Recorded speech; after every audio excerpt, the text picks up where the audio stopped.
right, good afternoon. Craig Cameron here, and talking about some horsemanship tips. And I was going to talk a little bit about bridling today.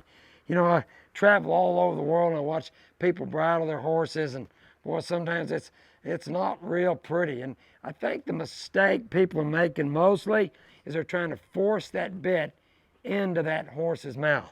You know, that's really the last thing I want to do. And I see a lot of people tell me, well, my horse is head shy. And one reason a horse can get head shy, when you start forcing that bit in his mouth. Hey, that bit, again, it's made out of steel. So I want to put it in slowly and with some respect and teach my horse to pick that bit up. So you can see I'm holding this horse right here with a bridle rein. That's what I like to do. I like to get a bridle rein around here, so if he tries to leave or something, I got him. Now, I'm not going to force this bit in. Here's the way I like to do it. This is a snaffle bit here. Wouldn't make much difference what type of bit. But what I'm going to do is I'm going to take my right hand where I can push his head over here toward me. Then I'm going to take the bit and put it behind his jaw. Now I'm going to switch hands, get a hold of that foretop, and grab that headstall just like this. And, you know, I'm not in a rush and I'm not in a hurry. Now I'm going to take my hand, I'm going to put my thumb through the ring of this snaffle bit. And I'm going to put my thumb in his mouth, and I'm going to rub his tongue and wait for him to open his mouth. And when he opens his mouth, all I got to do is lift quietly with my right hand. None of that taking the bit and gnashing it against his teeth and trying to make him accept that bit.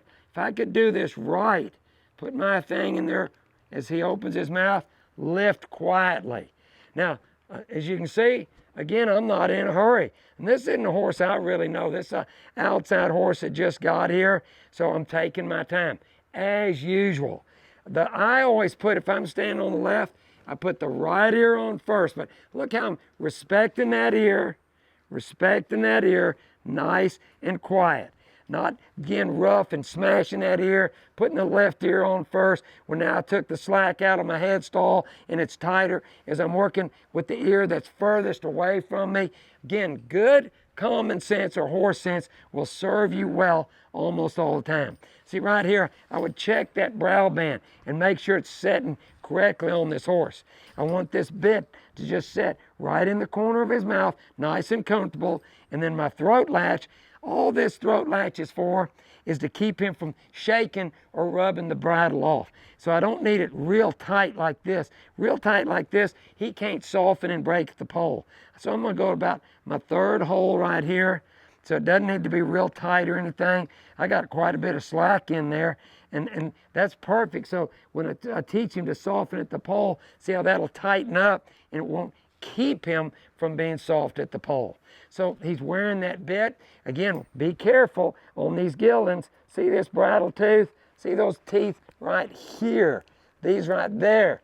Those are the ones that I don't want that bit resting on. The ones right between the front teeth and again the back teeth.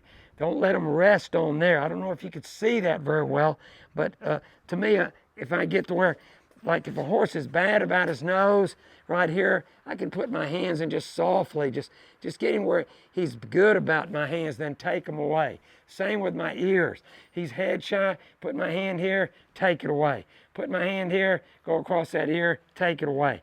I'm not going to make an issue out of anything. You make an issue out of it, it becomes an issue. Now, the same thing when I'm going to unbridle my horse. I'm going to do it with some respect. I'm not going to yank it out of his mouth. Man, this is when I see people just pull, or what I call rip that bit right out of his mouth. I guarantee you next time he'll be harder and harder to bridle, where pretty soon you have a head shy horse. So obviously I'm going to undo my throat latch first. What I like to do if I can is drop that bit and then lift it out of his mouth where I'm not really bumping those teeth. So I could get, anyway, both of my reins. If I don't have anything to hold him, I'm going to leave this one up there where I got something to handle this horse with. And watch here. I'm just going to take the bit real soft over his ears. Wait. And I'm just going to kind of let him spit that bit out and lift it right up out of his mouth. And if you notice, you didn't hear that clanking or smashing against his teeth. everything I can to gentle my horse, make a good friend of my horse, and where he has a belief in me that I would never, ever do anything to hurt him. Hey, take your time, and guess what? You're going to have an easier horse to bridle and a better friend all the time, each and every time.